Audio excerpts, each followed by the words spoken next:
देखो, रेस्पिरेशन के 2 टाइप्स होते हैं। एक होता है बॉडी लेवल रेस्पिरेशन और दूसरा क्या होता है cellular level respiration. Body level respiration में क्या होता है, ऑक्सीजन को हम इनहेल करते हैं और कार्बन डाइऑक्साइड को हम क्या करते हैं, एक्सहेल करते हैं। इसको कहते हैं body level respiration. Cellular level respiration में क्या होता है, देखो, ये जो ग्लूकोज होता है, ग्लूकोज, इस ग्लूकोज का ना ऑक्सीडेशन होता है। इस ग्लूकोज का क्या होता है, ऑक्सीडेशन होता है। कैसे होता है, इन प्रेजेंस ऑफ ऑक्सीजन, नहीं तो अब्सेंस ऑफ ऑक्सीजन। अगर ऑक्सीजन प्रेजेंट है तो उसको हम कहेंगे एरोबिक। क्या कहेंगे, एरोबिक रेस्पिरेशन। अगर ऑक्सीजन उसमें अब्सेंट है तो हम क्या कहेंगे, अनएरोबिक रेस्पिरेशन। क्या कहेंगे उसे, अनएरोबिक रेस्पिरेशन।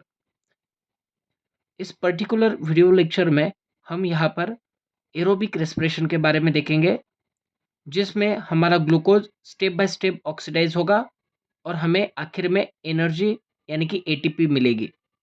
और ये है सेलुलर रेस्पिरेशन का एक टाइप। ओके, तो लेट्स स्टार्ट। देखो, जैसे ही हम क्या होता है, नॉर्मली कार्बोहाइड्रेट्स खाते हैं। क्या खाते हैं, कार्बोहाइड्रेट्स खाते हैं, यानी कि राइस खाते हैं, पोटैटो खाते हैं, चपाती खाते हैं। एक कार्बोहाइड्रेट का यहाँ पर डाइजेशन हमारे स्मॉल इंटेस्टाइन में ग्लूकोज में होता है। किस में होता है, ग्लूकोज में होता है। और बाद में वही ग्लूकोज हमारे ब्लड थ्रू हमारे बॉडी के हर एक सेल में, मान लो एक सेल है, हर उस सेल में एक ग्लूकोज पहुंच जाता है। उसके बाद वहां पहुंचने के बाद उसके ऊपर ऑक्सीजन के हेल्प से ऑक्सीडेशन होना चालू कर दे होता है। Okay, in presence of oxygen. तो इसको हम कहेंगे एरोबिक रेस्पिरेशन। क्या कहेंगे, एरोबिक रेस्पिरेशन। फिर उस ग्लूकोज का पूरी तरीके से ऑक्सीडेशन होने के बाद हमें क्या मिलती है, एटीपी मिलती है। एटीपी यानी कि क्या, एडोनिसिन ट्राइफॉस्फेट। यानी कि इससे ही हमें एनर्जी मिलती है। इससे हमें क्या मिलती है, एनर्जी मिलती है। इसमें फॉस्फेट्स के बॉन्ड होते हैं, और बॉन्ड जब ब्रेक होते हैं तब हमें क्या मिलती है, एनर्जी मिलती है। तो देखो, मैंने आपको एक मैप बताया है क्या क्या होने वाला है। देखिएगा, सपोज यहाँ पर बहुत सारे सेल्स होते हैं। मैं आपको एक्सप्लेन करने के लिए सिर्फ और सिर्फ एक ही बड़ा एक ऐसे सेल ले रहा हूँ। ये सपोज एक सेल। देखो, सबसे पहले ब्लड किसको लेके आएगा, ग्लूकोज को लेके आएगा। जो हमने कार्बोहाइड्रेट खाया उसका यहाँ पर क्या हुआ है, डाइजेशन होकर क्या बना था, ग्लूकोज। सेल के अंदर ग्लूकोज आया, तभी ब्लड ऑक्सीजन भी लेके आता है। ब्लड क्या आता है, ऑक्सीजन भी लेकर आता है। तो देखो, अभी इस ग्लूकोज का ऑक्सीडेशन हुआ। क्या हुआ, ऑक्सीडेशन हुआ। ऑक्सीडेशन यानी कि क्या, एडिशन ऑफ ऑक्सीजन। तो इस ग्लूकोज का क्या हुआ, ऑक्सीडेशन हुआ। इस ग्लूकोज का क्या हुआ, ऑक्सीडेशन हुआ। अब एक ग्लूकोज मॉलिक्यूल ना टूट जाएगा। एक ग्लूकोज मॉलिक्यूल क्या कर देगा, टूट जाएगा। और इस प्रोसेस को हम कहते हैं ग्लाइकोलिसिस। क्या कहते हैं, ग्लाइकोलिसिस।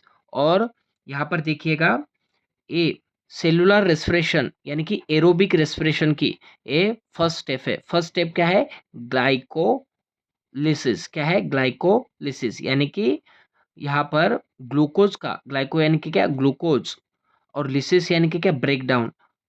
क्या, ब्रेक डाउन। यानी कि इस ऑक्सीजन की वजह से इस ग्लूकोज का अभी ब्रेक डाउन हो जाएगा। और कौन कौन से प्रोडक्ट मिलते हैं, देखो मैं आपको एक ट्रिक बताता हूँ। बोलो, PAN वाटर। क्या मिलता है, ग्लूकोज का जब ऑक्सीडेशन होता है यानी कि ग्लाइकोलिसिस होता है, ये फर्स्ट स्टेप है। ओके, हमारा ग्लूकोज यहाँ पर आया, ग्लूकोज का मॉलिक्यूल, और ऑक्सीजन के साथ उसने जब रिएक्ट किया तो ग्लूकोज का क्या होगा, ब्रेकडाउन होगा। और क्या मिलेगा, पान वाटर मिलेगा। बोलो, पान वाटर। क्या मिलेगा, पान वाटर। पी यानी कि क्या, पी यानी कि है पायरुविक एसिड। पी यानी कि क्या, पायरुविक एसिड। क्या है, ये सब दो दो मॉलिक्यूल्स बनते हैं। पी यानी कि क्या, पायरुविक एसिड। पी यानी कि क्या, पायरुविक एसिड। ये सब दो दो मॉलिक्यूल्स बनते हैं। ओके, ग्लूकोज यहाँ पर 6 कार्बन का होता है, और पायरुविक एसिड यहाँ पर कितने कार्बन का होता है, 3 कार्बन का होता है। फिर एटीपी प्रोड्यूस होता है, फिर NADH2 प्रोड्यूस होता है, और फिर क्या प्रोड्यूस होता है, पानी यानी कि वाटर प्रोड्यूस हो जाता है। तो ग्लूकोज का ऑक्सीडेशन होने के बाद यानी कि ग्लाइकोलिसिस होने के बाद क्या क्या मिलता है, पान वाटर मिलता है। क्या मिलता है, पान वाटर मिलता है। अब देखो क्या होगा, इस पायरुविक एसिड का, इस पायरुविक एसिड का फर्दर ऑक्सीडेशन होता है। क्या होता है, इस पायरुविक एसिड का क्या होता है, फर्दर ऑक्सीडेशन होता है। इस पायरुविक एसिड का क्या होता है, फर्दर ऑक्सीडेशन होता है। और ना हमें नैक मिलता है। क्या मिलता है, नैक। क्या मिलता है, नैक। क्या मिलता है, नैक। एक दो बार रिवाइज करोगे इसको तो याद रह जाएगा। ओके, नैक यानी कि क्या, एन यानी कि क्या, NaDH2, एन यानी कि क्या, NaDH2। ओके, और ए यानी कि क्या, एसिटल कोएंजाइम है। ए यानी कि क्या, एसिटाइल कोएंजाइम ए। ए यानी कि क्या, एसिटाइल कोएंजाइम ए। और सी यानी कि क्या, ए कार्बन डाइऑक्साइड। सी यानी कि क्या, ए कार्बन डाइऑक्साइड। और ए फर्स्ट स्टेप हो गई।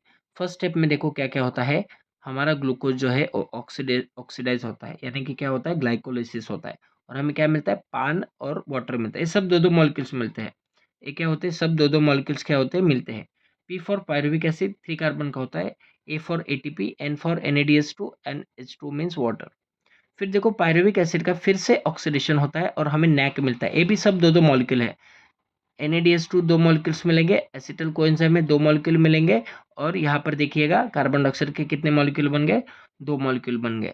ओके, तो देखो अभी क्या बन गया है, एसिटल कोएंजाइम में बन गया है। क्या बन गया है, एसिटल कोएंजाइम में बन गया है। ओके, अब देखो क्या होता है, ये क्या है, मैं फिर से सेल ड्रॉ करता हूँ। ये क्या है, सेल है। ये क्या है, सेल। अभी देखो ग्लूकोज से क्या बना है, एसिटल एसिटल कोएंजाइम ए। कितने मॉलिक्यूल्स बने, दो बने। कितने मॉलिक्यूल्स बने, दो मॉलिक्यूल बने। कौन, एसिटल कोएंजाइम के। अब देखो ये एसिटल कोएंजाइम ना, यहाँ पर सेल में होता है mitochondria, power house of the cell. मैं इसको ऐसे ड्रॉ कर रहा हूँ।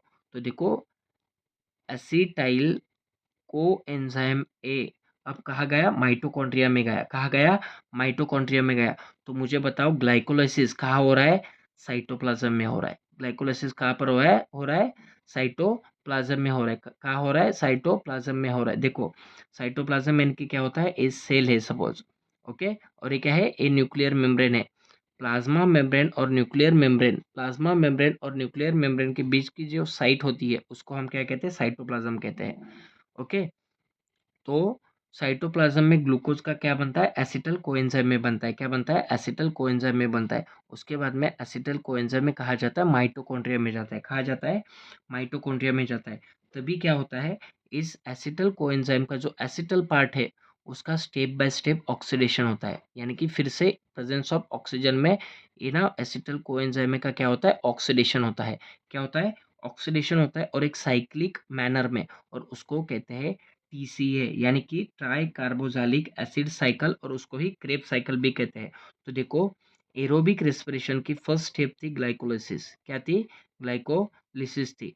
और ये साइटोप्लाज्म में हो रही थी। और सेकेंड स्टेप है TCA, try carboxylic acid cycle, और उसको ही दूसरा नाम है क्रेब साइकिल। उसको ही दूसरा नाम क्या है, क्रेब साइकिल। तो देखो जो एसिटल कोएंजाइम में बना था, जो एसिटल कोएंजाइम में बना था, वो उसका फिर से स्टेप बाय स्टेप ऑक्सीडेशन होगा। क्या होगा, ऑक्सीडेशन होगा। और हमें क्या मिलता है, देखो मेरे साथ बोलिएगा, क्या मिलता है, कहो ना फन से। क्या, कहो, कहो यानी कि क्या, कार्बन डाइऑक्साइड।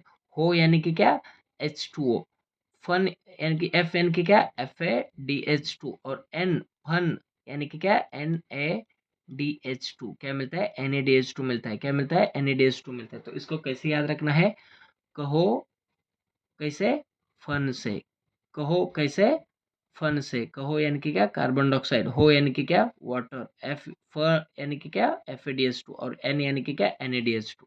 ओके, अब देखो लास्ट स्टेप आती है ETC cycle, electron transfer chain. एक है ETC साइकिल है। ये ETC साइकिल भी सेम टू सेम माइटोकॉन्ड्रिया में ही परफॉर्म होती है। किसमें होती है, माइटोकॉन्ड्रिया में ही परफॉर्म होती है।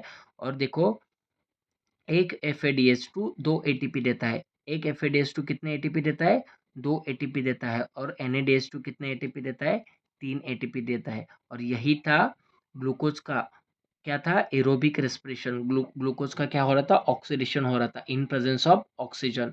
और ये है पूरा हमारी ये साइकिल, जिसमें ग्लाइकोलाइसिस प्रेजेंट है, TCA प्रेजेंट है, ETC प्रेजेंट है। उसके बाद में हमें क्या मिलता है, ATP मिलता है। सिर्फ और सिर्फ ATP नहीं मिलता, हमें कार्बन डाइऑक्साइड प्लस वाटर भी मिलता है।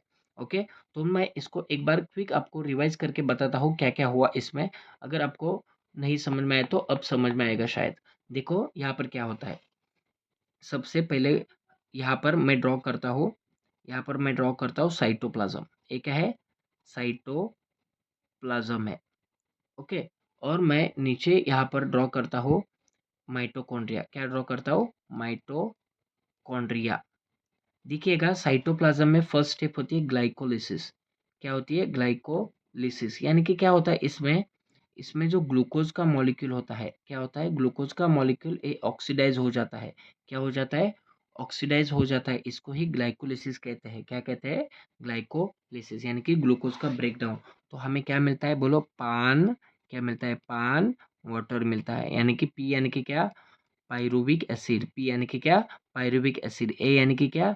एटीपी। एन यानी कि क्या? NaDH2। और वाटर यानी कि क्या? पानी।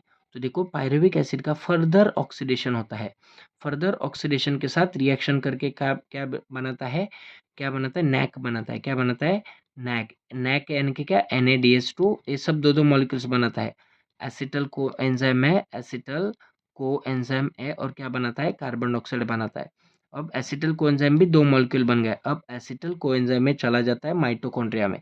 कहा जाता है एसी ए- एसिटिल कोएंजाइम कहाँ चला गया? माइटोकॉन्ड्रिया में चला गया। चला गया? माइटोकॉन्ड्रिया में चला गया, और फिर से उसके साथ ऑक्सीजन का रिएक्शन होता है। क्या होता है? ऑक्सीजन का रिएक्शन होता है, और एक साइकिल चलती है, उसको कहते हैं TCA cycle, try carboxylic acid cycle, और उसको ही दूसरा नाम है क्रेब साइकिल, क्योंकि उस साइंटिस्ट ने उसे ढूंढा था। तो देखो एसिटल कोएंजाइम का किसमें कन्वर्जन होता है? बोलो। कहो। कहो यानी क्या? CO2। हो यानी कि क्या? वाटर। फन यानी कि क्या? FADH2। और एन यानी कि क्या? NaDH2। और एन यानी कि क्या? NaDH2। तो इसमें कन्वर्जन हुआ। फिर देखो FADH2 और NaDH2 इलेक्ट्रॉन ट्रांसफर चेन में चले जाते हैं। किस में चले जाते हैं? इलेक्ट्रॉन ट्रांसफर चेन में चले जाते हैं। और एक FADH2 हमें दो ATP देता है, और एक NaDH2 हमें 3 ATP देता है। क्या देता है? 3 ATP देता है। और यही था ग्लूकोज का ऑक्सीडेशन इन प्रेजेंस ऑफ क्या है? ऑक्सीजन। इसको ही एरोबिक रेस्पिरेशन कहते हैं। क्या कहते हैं? एरोबिक रेस्पिरेशन कहते हैं। क्या कहते हैं? एरोबिक रेस्पिरेशन कहते हैं। देखो इसको ही क्या कहते हैं? एरोबिक रेस्पिरेशन कहते हैं। आई होप आप समझ गए होंगे। तो चलो आपके बुक में क्या बताया है मैं आपको बताने की कोशिश करता हूँ। ओके, थोड़ा समय अभी मुझे जगह नहीं है यहाँ पर बुक रखने के लिए। ओके, तो देखो मैं थोड़ा एडजस्ट करने की कोशिश करता हूँ। एक मिनट प्लीज।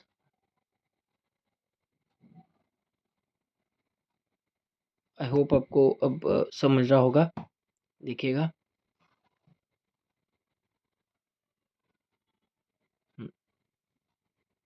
एक मिनट। देखो क्या होता है इसमें, क्या क्या हो रहा है देखिएगा। दिख रहा होगा आपको। सेल्यूलर रेस्पिरेशन जो होता है लिविंग ऑर्गेनिज्म में, ये 2 मेथड से होता है। पहली 2 मेथड्स में क्या है? पहला क्या है? Aerobic respiration. क्या है? एरोबिक रेस्पिरेशन, यानी कि उसमें क्या होता है? ऑक्सीजन इन्वॉल्व होता है। और दूसरा क्या होता है? अनएरोबिक रेस्पिरेशन, जिसमें ऑक्सीजन इन्वॉल्व नहीं होता। ओके, तो अभी हम देखेंगे एरोबिक रेस्पिरेशन। तो इसमें क्या होता है? ग्लूकोज का स्टेप बाय स्टेप ऑक्सीडाइज हो जाता है। फर्स्ट स्टेप है ग्लाइकोलाइसिस। फर्स्ट स्टेप क्या है? ग्लाइकोलाइसिस। इसमें क्या होता है? ये साइटोप्लाज्म में होता है, हमने देखा है। क्या होता है? एक कहा होता है ये साइटोप्लाज्म में होता है। कहा होता है? साइटोप्लाज्म में होता है। ओके, कहा होता है? साइटोप्लाज्म में होता है। उसके बाद में देखिएगा, एक ग्लूकोज का मॉलिक्यूल ऑक्सीडाइज होता है, और क्या क्या मिलता है? पान मिलता है, पायरुविक एसिड, ATP, NaDH2, और क्या मिलता है? वाटर मिलता है। ये सब कितने मॉलिक्यूल से? दो दो मॉलिक्यूल से।